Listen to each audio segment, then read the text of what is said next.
Hi guys, welcome to Snap Galleries here in London. I've got a very exclusive exhibition for you guys, a photography exhibition from the Rolling Stones, and I'm here with the photographer who's going to introduce it. Hi Gered. Yeah, here I am, Gered Markowitz. Thanks so much for coming to the exhibition. And it covers 1965 to 1967, which was sort of my period with the band. It's a really important year for the band. 65 was a great year for the band. It was the year, breakthrough year, and it was, I think, probably the peak of their time, the original band with Brian Jones, and I hope the photographs reflect that. And yeah, so here I am with Rebecca, and I'm going to show you around. So we're very lucky to be here with Gered, and he can talk us through some of the photos. So ask any questions away, guys, and I hope you enjoy the exhibition in the Snap Galleries in London. Lovely location here, just off Piccadilly Circus. Piccadilly Arcade. Piccadilly Arcade. So nice. Okay, so what do we have here? This is Mick in the recording studio at RCA Studios in Hollywood. 1965, at the end of the tour that I did with them in America. So this is December 1965. They're recording the Aftermath album, and this is a break in Mick doing his vocals. He's having a quick fag, and he's holding some lyrics. Yeah, they sing. We haven't been able to work out what song on Aftermath this is the lyrics for. Everything happened very organically in the studio, although they'd spent a lot of time on the road process, and so they might have changed a chorus or added a verse or something, but we can't quite work out. We're still trying to work out what those lyrics are. Okay. Very interesting. I hope the connection is okay, guys, and you can see okay. So we'll just move on to these photos here. Backstage. Is the connection okay?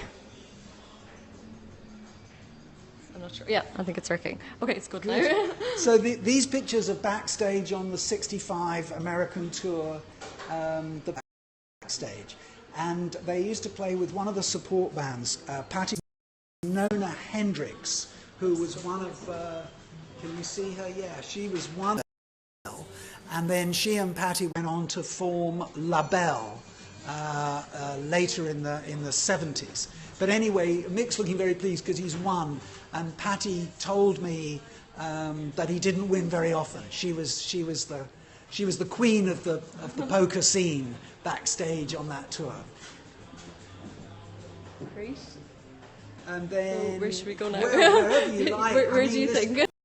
He's wearing an incredibly cool coat, fur coat, and he's on the roof of his apartment at Harley House, which is just off Baker Street, Marylebone Road. Wow. And so this was 66.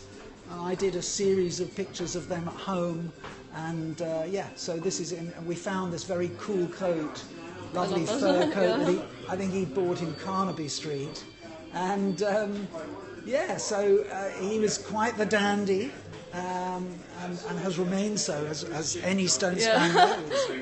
Very cool. I'll show them this here. Pretty cool. It's a brand new piece that I've done, and it's using passport pictures. It's a funny story. So at the end of my first session, which was in early 1965, I was 18 years old at the time. I'd done the whole day with the Stones in the studio, and we'd had a fantastic session. And suddenly, at the end of the day, their manager turns to me and he says, "By the way, can you knock off some passport pictures?" And I went into a complete tailspin of anxiety and nerves, and because I just didn't know how to take passport pictures, and I was terribly nervous about it, and anyway, I set up a bad, dirty old background, and I tried to do a very flat lighting, which is what I thought they wanted, and I knocked them off. And I think they sufficed for passports or visas or whatever they needed them for.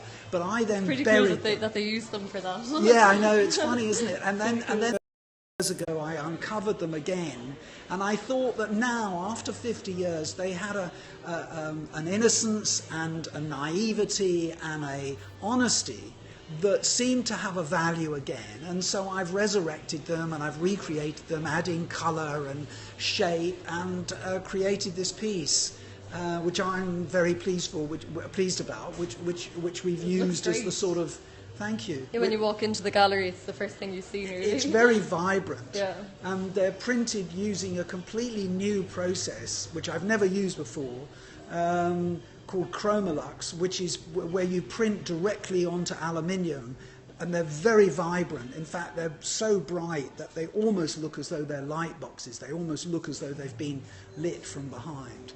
So yeah, I'm really, really pleased about it. We've made it the sort of signature piece for the exhibition. Yeah, it looks great. Yeah. So we'll move over here now. We've got some more images over here, over this side. Well, this is Mick and his Aston Martin. This was also part of the at-home pictures that we did in '66. And Mick had this DV6. The money was just beginning to flow now. The Stones were beginning to reap the financial benefits of being such a successful band, and Mick posed here with his Aston Martin. This has become quite a well-known photograph, and then beside it to the left, yeah, you got it now, yeah. I was like, am I going the right way? Yeah, so this is like a twin. This was taken at Keith's house. There you go, you got both of them together. and this was called Redlands, which he still owns and apparently is still one of his most favourite homes of all the many homes. The car was, he called the car Blue Lena after Lena Horne. It was a beautiful dark blue colour. A very, very beautiful car. They're saying great things, excellent. Yeah. Will we go over to the sun? Guys. This is called Caged. This is from my very first session. The week before I shot this session, a newspaper called the Daily Mirror had branded the Stones as being found this cage near the studio on a building site, and we stuck the boys in it, and I did this. So have we missed any up here? No, I don't.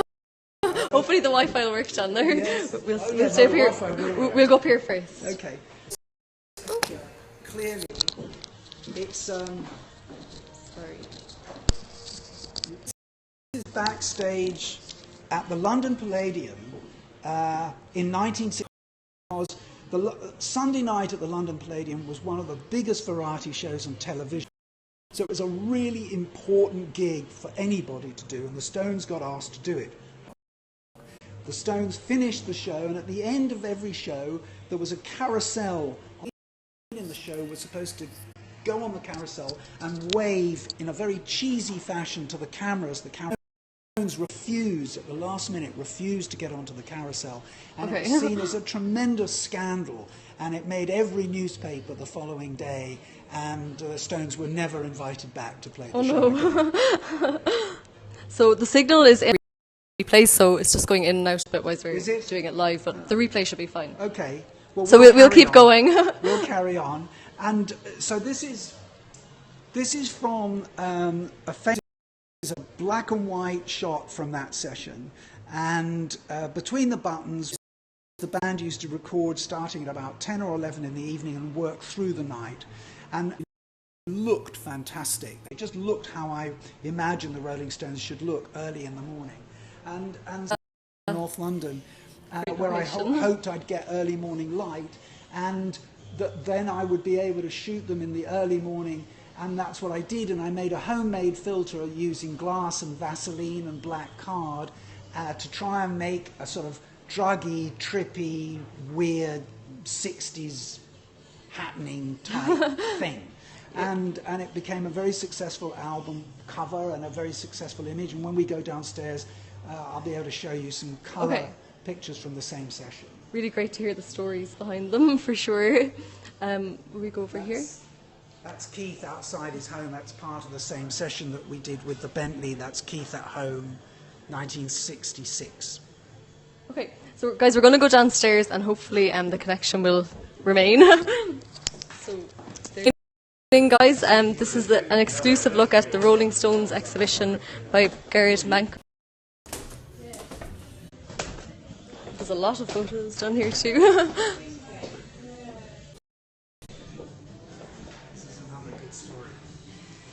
So Gered has another limousine coming from the airport when we landed in New York and I was, it's a Cadillac limousine. It was very exciting to find my first trip, very exciting.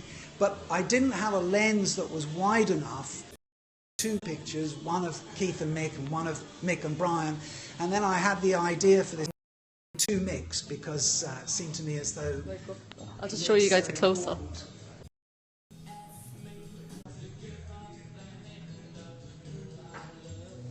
Very cool. This is a pretty famous picture. So this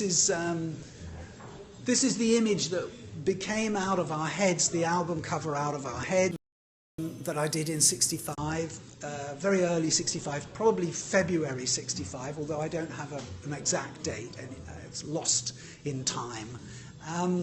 But I shot this, and there's quite a good story about this as well, actually, because the original negative was lost. It was lost at the time the album was made, probably by the printer. And I thought I'd lost it forever, and it was pretty tragic. And then one day, about 8 years ago, I get a call from an acquaintance of mine, and he says, "I've got a present for you, come over to the office." And I went over to his office, and on his desk there was a white envelope. I opened the envelope, and inside was this negative, the negative of this great, famous image. And apparently it had been filed under a different band's name. and had been lost for all those years in an archive, and he found it, recovered it, and gave it to me, gave it back to me. So it's a great story. Yeah. And they're amazed at how young they all look. Well, we were all young. I mean, I was 18. I don't suppose Keith's much more than 20, 21. Brian was 21, I think.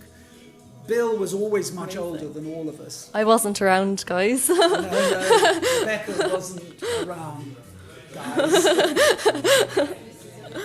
Shall we go here? Yeah, these are 2 shots on stage. These are on stage in America. Thank you everyone who's sharing the scope, guys. Hope you're enjoying it. Yeah, that one is called Tambourine Man. Mick wiggling his bum to the audience, which was one of his favourite tricks. It used to drive the audience absolutely wild. And then the one above it is called Cuban Heels. And I don't know whether Rebecca can... The reason is because Bill's wearing Cuban heels. And I don't know whether you can zoom in and see those. Yeah. There you go, guys. Cuban heels. Cuban heels. And Cuban heels, they were...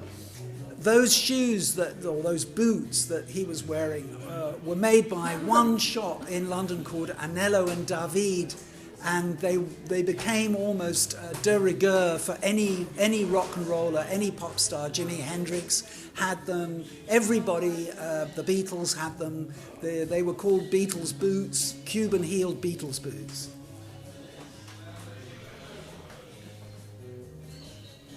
And the other thing that I'd like to just draw your attention to is the equipment. So I don't know whether you can see, but the wires on the ground, the plug boards, it was terrible. I mean, it really looks like... and this band were #1 in the charts at this moment in time. They were the 2nd biggest band in the world. They were #1 with Get Off of My Cloud. And this is the equipment that they had. It was very, very primitive, very crude. People have forgotten how 50 years ago the equipment was really basic. And I would suggest that most pub bands have better equipment now than the #1 band in the world had in '65. So amazing to hear these stories, thank you. Everyone's enjoying it. We go here. This is Mick in the recording studios at RCA. In Hollywood at the end of the '65 tour. So this is December '65, recording Aftermath. And the funny thing about this is that microphone, rather beautiful microphone, we were told was Elvis Presley's favorite microphone because he was on RCA and he recorded in this studio. And so the engineer said to us, "I'm giving you the Elvis Presley mic." And I don't know whether it's true or not, but we always called it the Elvis Presley mic. And then this next one is the same time, RCA Hollywood, 1965. It's Keith with a beautiful guitar, a Gibson Hummingbird guitar. I don't know which track he's playing on, but it's a really beautiful guitar, and I guess he's just tuning it up, I'm not sure, but it's one of my favourite pictures, not just because I think Keith looks so cool, but it's a beautiful guitar, quite a famous guitar. And would this be your favourite one in the exhibition today? I wouldn't say that. If you had to pick one. If I had to pick one, I think I'd probably take you back to the other end of the gallery and go to that. But we'll make our way down there. Yeah. We have this one here, like for the site. This is a contact sheet. So contact sheets are really they're proofs of a whole roll of film on one print. And since I began to show my work, I think contact sheets are extremely decorative and interesting because you see the frames, the individual frames that perhaps didn't work at the time, where somebody's got their eyes closed or is blurred or something. But it tells you a story. It gives you a... They're asking, did you shoot medium format? Yes, they're all medium format, 6x6 Hasselblad. Hasselblad 500C camera. My favourite camera. I've heard of that one camera. of the best cameras in the world. Yeah. Okay, we'll go down to this end now, guys. Yeah.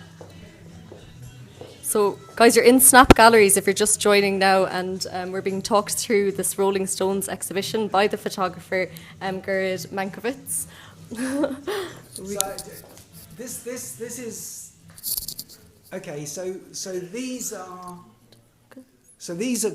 colour images from the Between the Buttons album sleeve session. So this is actually shot in '66, although the album wasn't released until early '67. This is on top of Primrose Hill in the very early morning after an all-night recording session.